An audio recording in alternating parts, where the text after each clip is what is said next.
Common Boy finds the hero's sword astonishing, all with his divine powers. If you dig my recaps, don't forget to subscribe and smash that notification bell. After humanity won a bloody war, Kai Sakura Vento is sent to a parallel world where humans were defeated in that conflict. Facing an entity unsure whether it's an angel or a demon, the hero is surprised to see this being asking for help from him, a human. After all, in his world, humanity waged an endless battle against the 4 enemy races. But in this alternate world, no one remembers who he is. As usual, Kai leaves his vehicle to monitor the cemetery for exactly 300 seconds. Impatient, his companions wait for the job to be done, because methodical as always, he doesn't compromise on a single second. Through his binoculars, he observes one of the pillars of the conflict caused by the demons who wield enormous magical power. On the other side of the trench, angels and elves are considered half-human celestial beings. Among them, spirits are deeply involved in this war, creatures with special types of bodies. Additionally, mythical beasts such as dragons ravage the battlefields with their unparalleled ferocity. Together with humanity, all these beings started a widespread conflict known as the Great War of the 5 races. Kai, as one of the soldiers of the Urza Federation, cannot allow this clash to reignite. That's why he relentlessly monitors the cemetery where the demons were sealed. After completing the 300 seconds of observation, the young soldier returns to the Urza vehicle and leaves. Frustrated, Ashrin remarks that no demon has escaped the seal in 100 years, but Kai emphasizes that their job as the Human Protection Agency is to ensure that it never happens. Ashrin argues that there are 4 cemeteries like this around the world, and it doesn't help if they're the only ones taking this job seriously. His colleague has no doubt that everyone gives their best to do a good job, because a demon escape would cause an unprecedented catastrophe. Saki, the woman on the team, tries to calm their friend, making it clear that everything is peaceful, but he doesn't want to lower his guard for a moment. After the trip, they return to Vishal and the Urza Federation, where the branch that employs the 3 of them is located. In one of the training sessions, alongside an unconscious Ashrin, Kai uses a mythical beast-type machine dummy, and is warned by the system that it's extremely risky to fight an opponent of this level as a low-ranking soldier. Ignoring the warning, the soldier attacks the mechanical beast's ankle, but causes no damage. When the dragon is about to swallow him, Saki turns off the robot and ends the combat training. Worried, she warns that he will end up dying if he continues at this insane pace, but Kai believes he needs to push his limits to make the practice worthwhile. For these reasons and others, the girl believes that this boy would have gone down in history if he had been born in the era of the Great War of the 5 races, just like the Prophet Sid. Kai feels honored by the compliment, but doesn't see himself worthy of such an achievement. As much as the legend is praised among humans, the girl can't imagine that just one man defeated these 4 heroes. The demon heroine Dark Empress Vanessa, the celestial lord Alfreya, the spirit sovereign Rikujin Kyoko, and the lord of mythical beasts, the Fang King Wrath. Despite his partner's disbelief, Kai asserts that Sid emerged victorious from this war because of the shining sword given by the prophetic god Arsla Salaka. Nevertheless, she points out that there are no photos or videos of the human hero, unlike all the others, so she remains skeptical about Sid's existence. That said, she goes to give Ashrin a wake-up poke in the ribs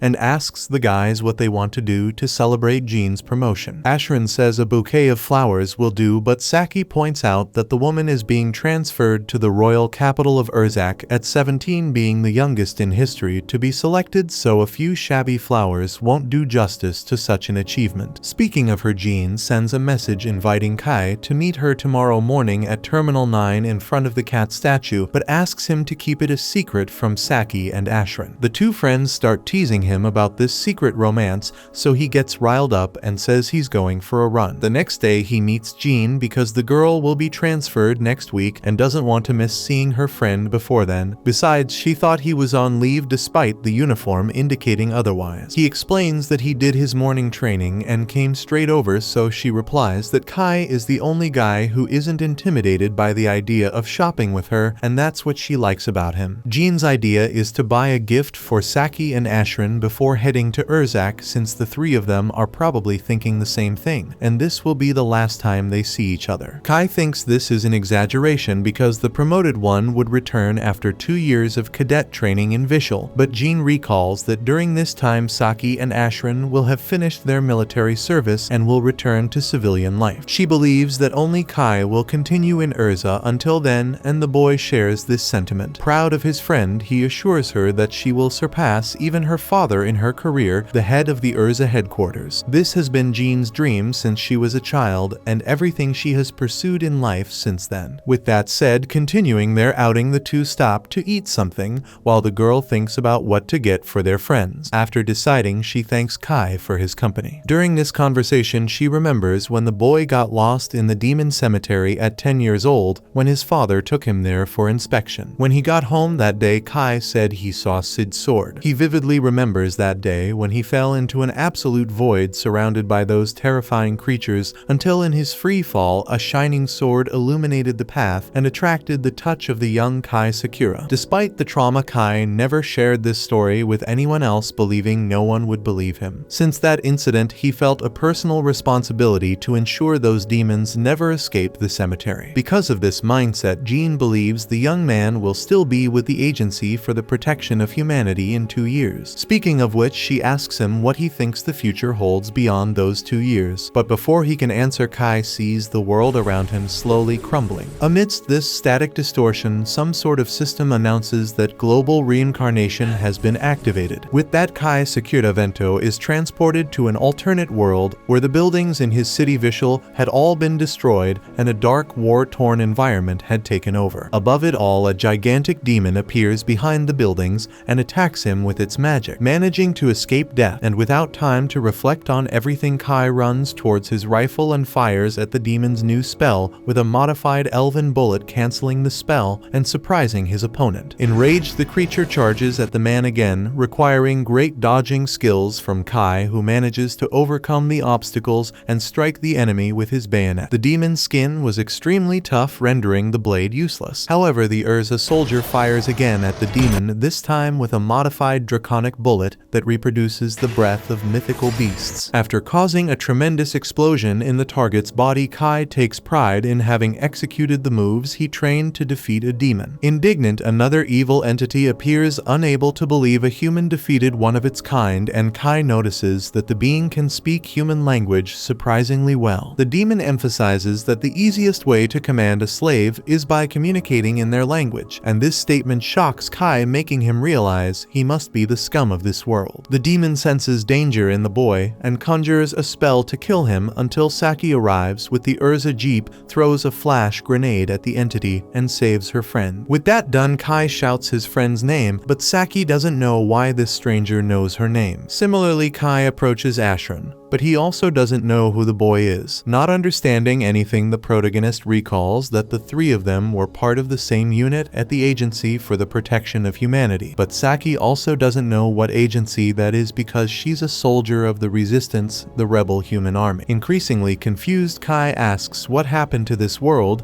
and the girl explains that there was a long battle called the Great War of the Five Races, and humanity was defeated over 30 years ago. Each city in the world was invaded by the enemy races, and since then, the surviving humans have been hiding as best they can. According to Ashran, the other races are still fighting over the conquered territories, and the Urza Federation was taken over by demons, forcing all residents to flee. However, taking advantage of an underground area that survived the war, intact humans produced a refuge to live in. Kai questions how humanity lost this battle, and the two resistance soldiers explain that they were no match for such powerful creatures, and each race has its own hero, unlike humans. Kai asks about the prophet Sid, but neither of them has any idea who that is. The lost boy claims he's the hero who defeated the other four races, but Ashran believes he wouldn't be living underground if this guy really existed. Around the three, the main troop of the underground city arrives. As some cities still resist, each has a garrison supervised by the main troop. According to Saki and Ashran, the commander of this troop,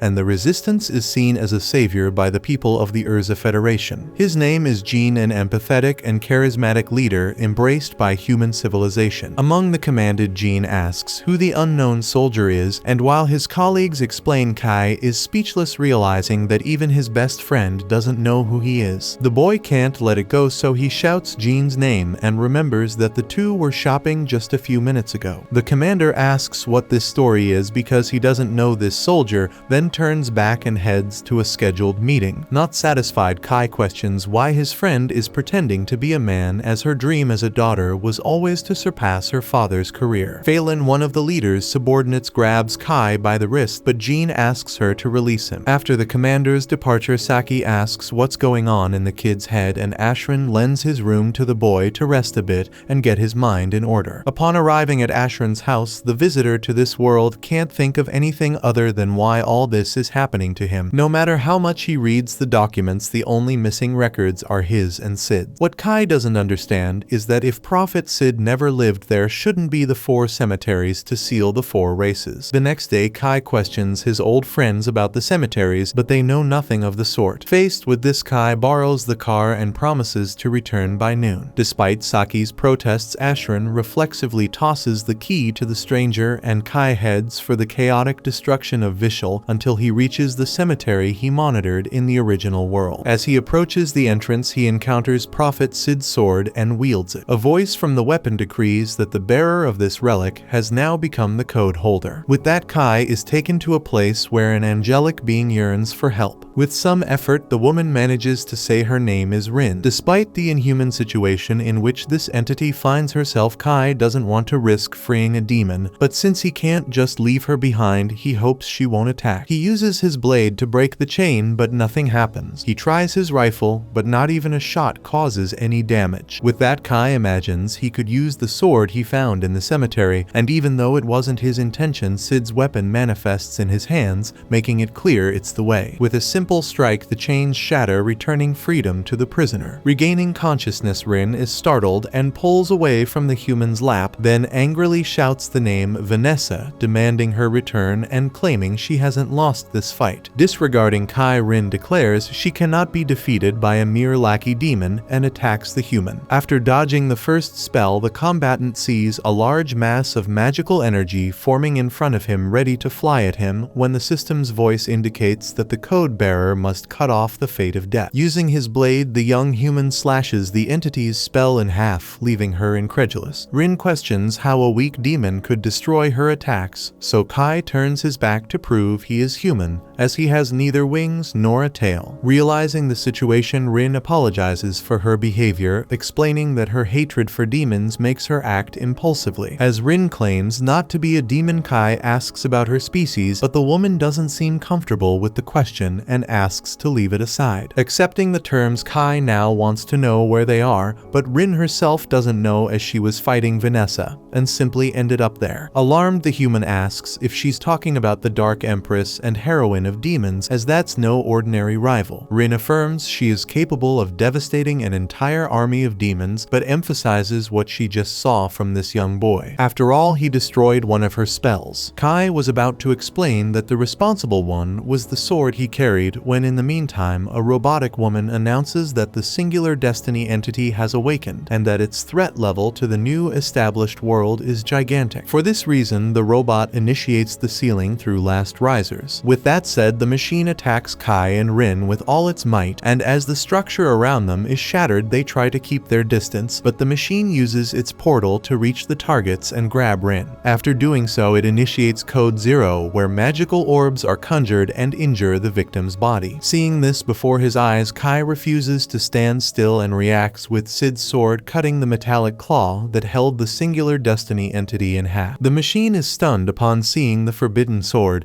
and while Rin sees Sid's image reflected in Kai, the boy teleports them both to a distant location. Safe, Rin confesses her fear with a strong hug to her savior, a gesture the human reciprocates. Analyzing the circumstances, he asks if the woman has no companions, and indeed she has no one. In fact, it's the first time someone has done something like this for her. Both celestial spirits and beasts said that Rin is not like them, and the demons were the cruelest of all, saying the girl is an abomination. That's why Rin ended up in a duel with their leader Vanessa. Similarly, Kai identifies with the entity's life story, as no one remembers who he is in this world. As far as he knew, humans had won the Great War of the 5 races, but now he sees the city which was once his home crumbled into ruins. Rin confesses confesses she didn't know that, especially since a little before fighting Vanessa, humans were starting to win the war after the appearance of a hero. Hearing this, Kai asks if the girl knows Sid, but she doesn't remember anyone by that name. Still, the man is content to have a companion and share a familiar story with someone. Happy with this idea, Rin had never heard anyone call her a companion, and this strengthens the bond between the two lost beings in this dark universe. As they begin their journey, Rin faints, making the boy carry her on his shoulder. He says they need to pass through the city,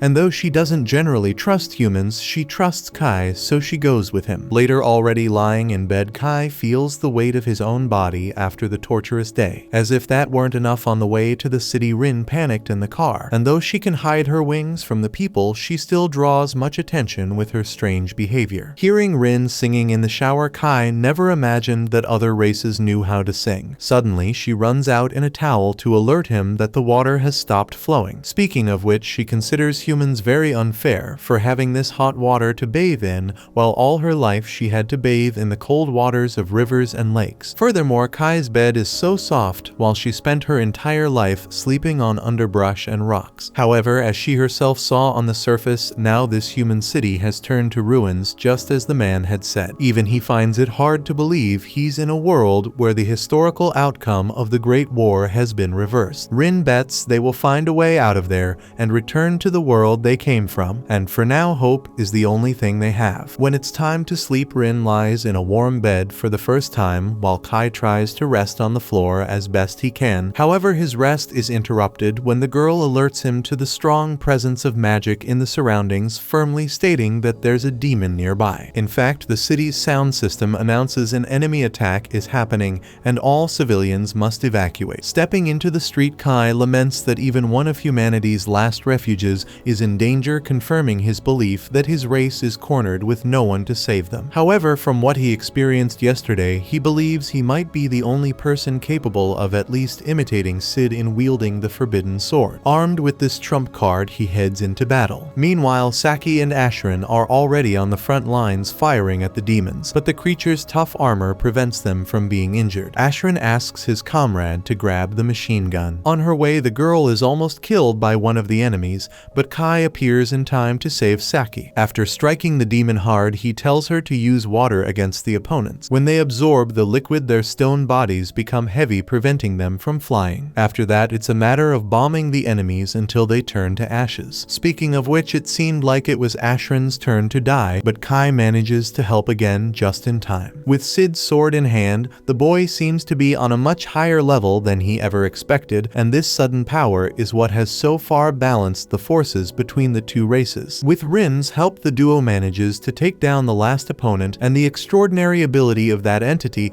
makes the human realize she could indeed face Vanessa. Even so, part of the city is devastated and structures housing the population are in flames. Terrified, Saki and Ashran arrive with 1,000 questions about how Kai was able to do all that. He reveals that he came from a world where humans won this conflict, and the fighting style from his world, along with special ammunition, are technological advancements that helped secure this victory. The two fighters from this universe were about to question the crazy story, but suddenly Ashran is informed by the surveillance team that 2 demon scouts escaped. Without delay, the fighter runs to alert the headquarters, already foreseeing the worst, because now the demons know where the refuge is and will return with even more units next time. Saki asks Kai to accompany them to the HQ because Jean could use his strength in this war, so he agrees. On the way, Kai asks if the rebel army HQ of the Urza Federation isn't in the ruined royal capital, but Ashran believes that precisely because of this, the demons would never think humans are there. Saki explains that this idea came from the former commander Jean's father, who retired 2 years ago due to an injury, passing the title to his son. Sometime later at headquarters, the officers can't believe the man, and the entity came from an alternate world where the war was won, and Jean wants to know the relationship between her and Kai in this different world, since he spoke to her as if he knew her. Kai then explains they were childhood friends, and Jean always said she wanted to be like Og and Jur. Hearing these names, Jean is shocked and ends the meeting right there. At night, Phelan knocks on Kai's door to inform him that the commander is waiting for him. Upon arrival, the boy sees his friend without her male disguise, and she reveals that only Phelan and the veteran directors know she is a woman. She then expresses surprise that Kai knows the nicknames of her father and grandfather Og and Jur. For this reason, despite not believing everything, she considers the possibility that the stranger is telling the truth and asks for his help to contact the other 5 resistance centers and encircle the demons intending to invade the Neo-Vishal refuge. Rin argues that even if the mission succeeds, it would only provoke the demons further, who would retaliate with even more force,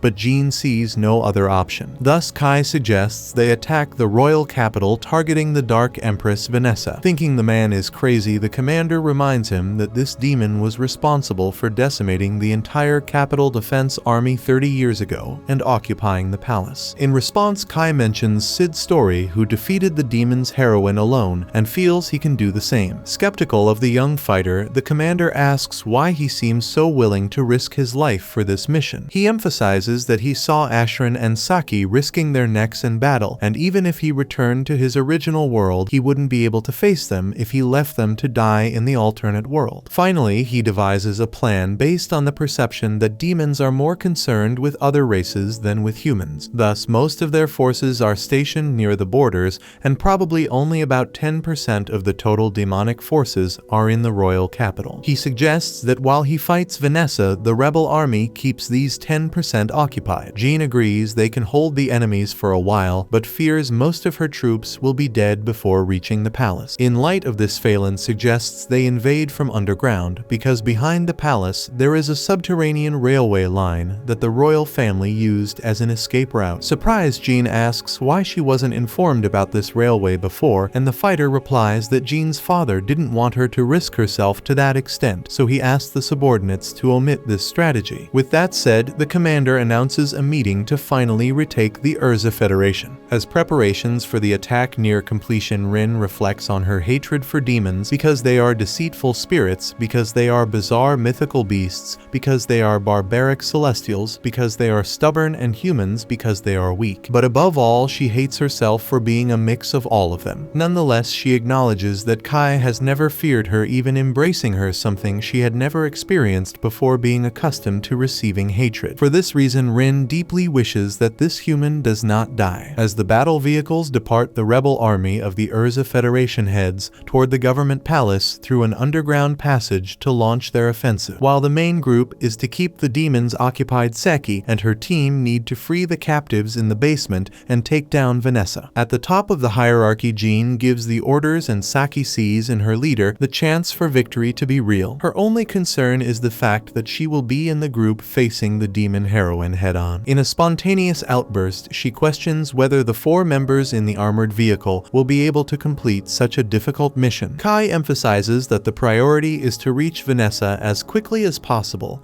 and hold out until reinforcements arrive, not to storm the palace like Rambo and take out the enemy leader with a bow and arrow. Moreover, Kai has already demonstrated his strength in the previous conflict and trusts only Saki and Ashran to accompany him on this mission. Saki doesn't seem any calmer hearing this, so Rin pats her head to try to make a difference. Surprised, Saki calms down. The entity points out that she is also powerful enough to face the enemy forces, although Vanessa is a formidable opponent. If the Empress of Darkness insists on not dying, Rin is prepared to self-destruct and take the demon along. Unfortunately, this last part doesn't seem to have made Saki any calmer. Similarly, Ashran confesses to being worried since no one knows what the palace will be like when they arrive, especially with the rebels moving with so many people, making it easier for them to be discovered by the enemies. Regarding this, Kai reminds them that demons are sensitive to magic and that humans do not possess magical power, which could camouflage the men until they reach the target location. Ashran calms down a bit at this information and adds that all the rebels will be remembered forever because of this mission, perhaps even well rewarded. Hearing this, Kai comments that this Ashran is stronger than the one from his original world, and Ashran questions if that is some kind of compliment. Soon upon reaching the end of the underground passage, Jean gathers all the comrades of the rebel army and thanks them for the trust placed in their leader. The commander emphasizes the bravery and loyalty of these soldiers, who are humanity's last hope, and acknowledges that many must feel insecure with a little time for preparation for this attack. However, she reminds them that the Urza Federation's resistance is not new. Years of intense battles against the domination of demons have left each one of them with war scars, evidence that only seasoned soldiers are in this front line, and this hardened spirit is the key to freeing humans from the clutches of darkness. With that said, the soldiers raise their weapons and let out a battle cry. After blowing up the exit of the underground passage, they reach the surface and see the government palace surrounded by demonic forces. The first act of defense is to invoke a freezing spell, but Kai knows this ability and successfully dispels it. Then he shoots the demon and gets close enough to tear its skin with his sword. Finally, a shot explodes the enemy. As soon as the first demon is taken down, more emerge to protect the palace, so the jewel of the Urza Federation fires the lightning bullet to take down several at once. In disbelief at what he saw, Ashran questions if it was Kai responsible for this massacre, and he explains that he used anti-group ammunition produced in his world. Then the mysterious stranger asks Rin to sense Vanessa's presence, and as soon as the entity points to the possible location of the Empress of Darkness, Kai announces that he will start the search from the highest floor on the north side. To avoid attracting too much attention, Jean plans to invade the palace using the emergency stairs on the south side with her team, while Group 1 will stand guard at the entrance to prevent the demons from entering the building. Group 2 will be responsible for rescuing the prisoners in the basement. During the building invasion, Phelan finds it strange that Kai claims the lightning bullet is a projectile when he didn't even pull any trigger, but the matter dies without her being able to delve into this suspicion, as the objective demands all the combatants' attention. As they climb the stairs, Rin identifies an imp, a race of small demons that summon large-scale demons. Without delay, a huge creature appears on the staircase and grabs one of the rebels, but Phelan is faster and cuts the beast's fingers. After that, she orders everyone to continue climbing while she holds off the demon. At the palace entrance, Group 1 shoots the attackers as best they can, while Group 2 reaches the prisoners in the basement. The main team continues on their way with the commander in the lead until she is hit by an electric trap that makes all the soldiers apprehensive. However, when the smoke clears, Jean proceeds unharmed and asks everyone to calm down as she is protected by elven engineering while wearing the holy light suit. Beside the leader, a huge demon approaches, so she orders Kai and his unit to go after Vanessa while she fights the opponent with her men. Known as the Knight of the Holy Light, Jean brandishes her blade before the opponent. Further ahead, Kai's group wears an armband produced from Rin's magic that conceals the wearer's presence. Continuing on their way, they encounter a gigantic creature that makes Saki's rifle tremble, so Rin tries to control her companion's anxiety so she doesn't make noise. Protected by a barrier invisible to the demon, the humans breathe a sigh of relief as the beast passes without detecting the intruders. With that, everyone exhales in relief and heads to one of the palace rooms where the circuit breakers are located. Ashran declares that if Kai and Rin fail to defeat Vanessa, he and Saki will cut all the lights to facilitate everyone's escape. However, shortly after Kai and Rin continue their journey, the palace alarm is triggered despite Rin's barrier still functioning, leading the boy to suppose that the building's infrared sensors are still active. For this reason, they pick up the pace, encountering a demon who expresses disgust at Rin's wings, calling them a chaotic and unpleasant sight. Taking advantage of the demon's tendency to talk, Kai asks if he is the one maintaining the surveillance system, but the monster never directly answers what the human wants to know. Instead, he provokes them by saying that Vanessa is pleased with this invasion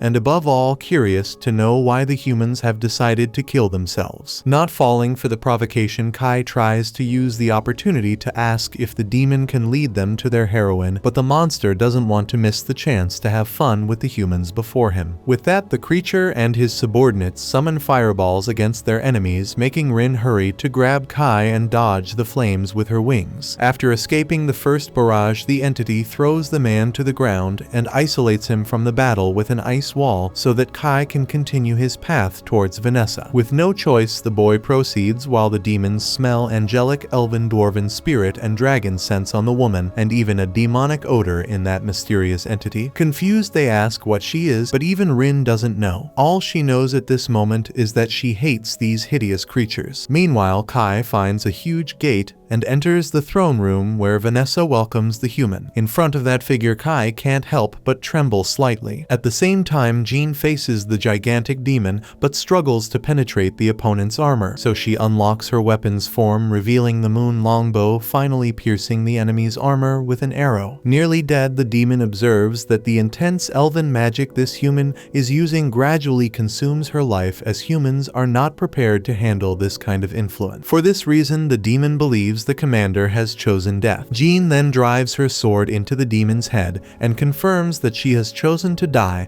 because only then will humanity be able to win this war. Suddenly, another enemy attacks her from behind, but Phelan returns in time and repels the threat for a moment. The three-headed hellhound rises again and notes that he has heard of Dragonar, a human who fights using a dragon's fang as a weapon just like Phelan. Meanwhile, Vanessa asks if Kai is not going to put down his weapon as many others did upon discovering that the demon leader is a succubus. That way she could lie with him to pass the time. Kai refuses the proposal and states that the nature of the demon is madness driven by violence. Vanessa laughs and acknowledges that the boy reacted well because many become her slaves with just a simple charm like this. She then asks if the human present is the rebel commander wearing the elven suit, but Kai claims he is just an outsider from a world where Vanessa was defeated. Though skeptical, the Empress asks who managed to bring her down in that story, and Kai says it was the humans. Faced with all the infinitely more dangerous threats, Vanessa laughs even more upon hearing that she died at the hands of a human. Then Kai explains that it wasn't just any human but the Prophet Sid. Hearing this name, Vanessa loses all her grace because that name reminds her of many unpleasant things like the code holder and the world reincarnation. With that, she changes her stance and attacks the human with magic, but Kai breaks the spell with little difficulty, leaving Vanessa incredulous. Without giving her a chance to think, the man counterattacks with his sword and slashes the opponent's chest, but it was just a succubus illusion. Behind the human, the real Empress of Darkness nearly blows him up. Vanessa praises the enemy's ability to dodge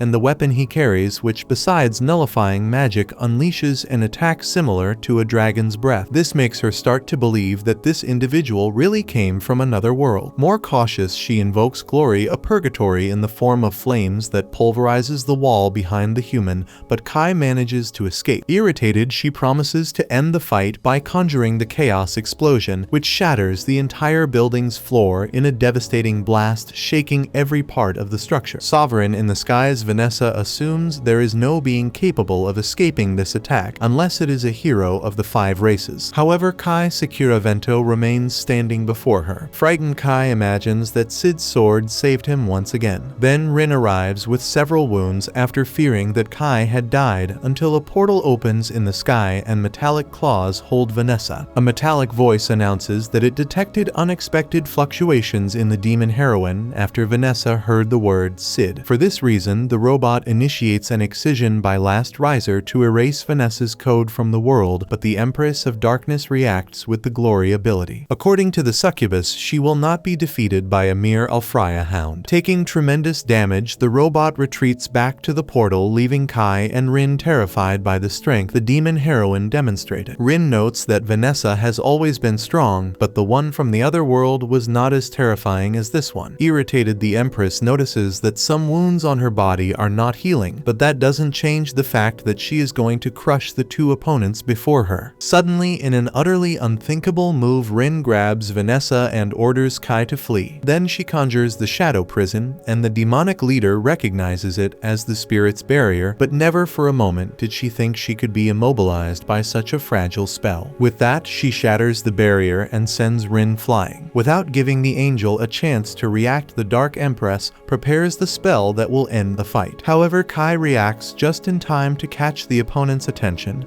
but not to stop her. All Vanessa does is direct the magic towards the human, who suffers the overwhelming power of the demon's spell. After the impact, seeing her friend bloodied and motionless against the wall, the angel thinks the worst has truly happened. Having done this, Vanessa asserts with conviction that the man is dead, questioning whether the angel will seek revenge or try to escape alone. But Rin ignores the enemy's arrogance and rises again, healing her wounds as she does. Letting fury course through her body like blood in her veins, explains, the sinister and inexplicable entity takes on a feral form with sharp claws on each finger and an imposing black wing unfurling from her back. Vanessa observes that this looks like a mix of the 5 races, but her opponent is not in the mood for conversation. Consumed by rage, Rin flies towards Vanessa and punches her in the stomach, then continues with a flurry of blows that hit the demon directly. All Rin wants is to shut this woman up, and she won't stop until she gets what she desires. However, Vanessa shows she hasn't surrendered in this fight by grabbing her adversary's fist. After letting out a laugh, she starts blaming Kai's death on her, arguing that if she had taken this form earlier, she could have prevented her friend's demise. Vanessa deduces that her rival was trying at all costs to hide her true identity, but understands the reason, considering that humans are weak and cowardly. In the succubus's opinion, humans fear demons, hate mythical beasts, run from spirits, and envy the celestials. Speaking of humanity, Vanessa hasn't forgotten what she said earlier. Suspecting that Rin is a mix of all races, it's clear she would have her human part, which cries out of fear and resentment when called a monster. In the end, Vanessa states that her opponent didn't prevent her companion's death because she didn't want to, having hesitated when she should have reacted,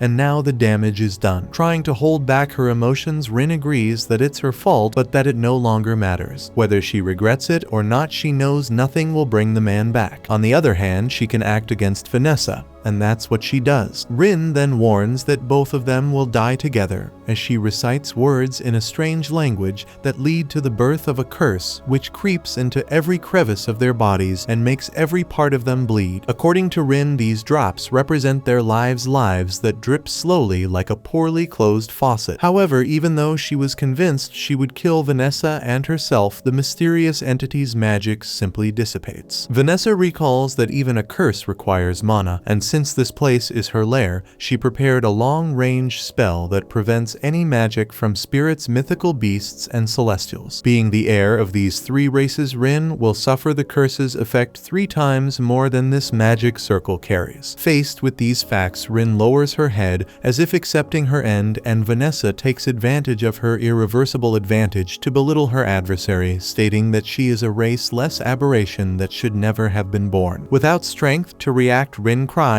and asks Kai for forgiveness, and even her enemy's last words irritate the Dark Empress's ears, prompting her to conjure a fire spell on her. However, when the smoke clears, Kai is protecting the allied entity with Sid's sword, extinguishing the flames that spread across the ground. With a smile on his face, he explains that the girl doesn't need to apologize, because without her, he would have already died. Vanessa argues that no human can survive after being hit by her close-range magic, so Kai looks at his sword immediately. It was obviously the sword that saved the man from his own destruction once again. Now it would have to continue proving its worth, as Vanessa keeps launching spells at its wielder. Moreover, she uses the same tactic she used against Rin, trying to mess with her opponent's head through words, claiming that Kai is just an insignificant trash who doesn't know when to die, and that his friend was ridiculously defeated. But it is precisely for this reason that Kai rises before the Empress once more. Rin risked her life to save him, and the human doesn't want to simply let that go. Seeing that she won't win this battle with words, Vanessa goes back to attacking her opponents, this time with a gust of wind that prevents their movement. Having done this, she recounts that she knows humans very well, as they are all the same, always shouting from the rooftops that they have great potential and that it will be shown in the future, but that future never arrives. On the other hand, the leaders of all other races wield their power through strength and respect earned through their abilities. Vanessa considers them all heroes. However, to her, humans have no heroes unless Kai sees himself as one. Attentive to every word without lowering his guard, the human responds that he has no interest in becoming the leader of his race, but that the spirit of humanity resides within him as it does in all men of this world. Kai may not be a hero, but he is the one standing before the enemy, and thus he will not leave there alive unless he has defeated the Empress of Darkness. In response, Vanessa continues to escalate the fight. She now invokes a magic circle that conjures the demon planet, a massive meteor surrounded by flames. Kai, being the holder of the code, reacts with his magic sword and slices the planet in half from a distance. Vanessa doesn't lose confidence because because she is certain she will be the only one to leave there alive. To ensure this, she reveals the flowers of the underworld blooming like flames scattered across the sky. At this moment, Kai instructs Ashrin to turn off the breaker, plunging the area into darkness. Considering that humans have no magical abilities, they cannot be sensed in the dark by the demon. But Vanessa manages to see the glow of Sid's sword being carried by someone, presumably Kai. Without hesitation, she launches her fiery flowers at the human like a burning rain. But it was Rin waiting for the enemy to take the bait, having all the protection prepared to handle such an attack and create a distraction. Meanwhile, taking advantage of the opening caused, Kai prepares to execute what he has trained for over 10 years. After punching Vanessa, he receives Sid's sword from Rin and informs his opponent that she is in checkmate. As a last move on the board, the demon heroine offers Urza back to the human, but without responding, he delivers the final blow. Afterward, Vanessa is still alive, but acting strangely. With great effort, she remembers the prophet Sid and questions how she could have made such a foolish mistake. According to her, Sid foresaw the world's reincarnation, which would be a chapter in history where the world would be rewritten, recreated. One day, someone made this transformation happen, and Vanessa believes it to be one of the 3 heroes who must be found. Given this, Sid gave his sword to Vanessa to prepare for what is to come. One of the Empress of Darkness's measures was to hide the relic, because it is the only key to correct the world's change. Confused, Kai responds that Vanessa and Sid should be enemies, as any record of the Great War would suggest. Vanessa acknowledges that she fought against the human hero, but insists that there are many things Kai doesn't know about this world, things that operate freely like some sort of forbidden code. As an example, she mentions the Zero Code, but does not go into details. She then finally recognizes the human spirit after everything she has witnessed in this fight, seeing that the 2 companions fought more for each other than for themselves. With that, the succubus slowly disintegrates towards the moon, while her soul promises to love Kai intensely in the next life, considering that their only meeting in this world was brief and fatal. When it is all over, Kai collapses. He can hardly believe that the demon heroine is dead, and that he and Rin survived. With the arrival of the morning, all units are informed that the rebel army of Urza, commanded by the Knight of the Sacred Light Jean Annis, has reclaimed the royal capital Urzak by defeating the demon leader. Amid the most important news of the war, so far Saki and Ashrin sleep like angels. Meanwhile, the main contributors to the victory discuss the last words of the Empress of Darkness. According to her, something that turned the world upside down affected everyone except Kai and Rin. At that moment, Jean appears and apologizes for the unpleasant sight of the destroyed buildings, but acknowledges that without the help of the 2, they wouldn't even have this. On behalf of the rebels, the Knight of the Sacred Light thanks them for their service, though she senses that the 2 honorees are not very happy. In fact, Kai explains that it is a feeling of relief because in a second encounter with Vanessa,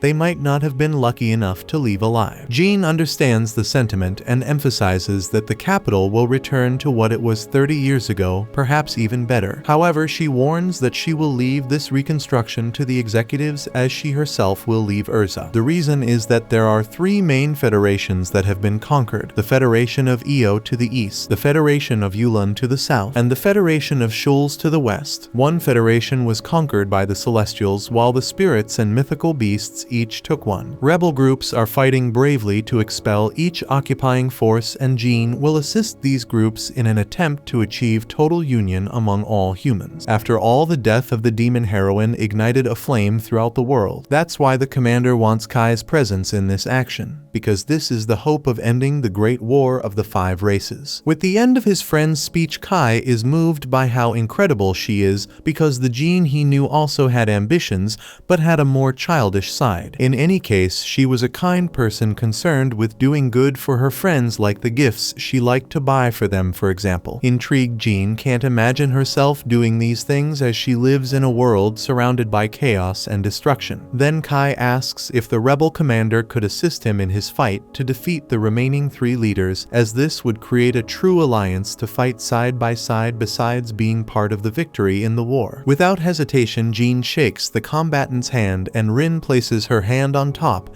as she will not miss this journey. With the agreement sealed, the human leader returns to her soldiers and announces the convening of a war council. Among them, Ashrin and Saki seemed light-hearted and happy with the reconquest of the royal capital, as did everyone else. Nearby, Kai promises Rin that he will put an end to this war and that if there is no hero in this dimension, he will assume that role himself. Thus, he will go after whoever caused the world's reincarnation. As the boy spoke, Rin could see the silhouette of the prophet sit around him as if he were the one speaking.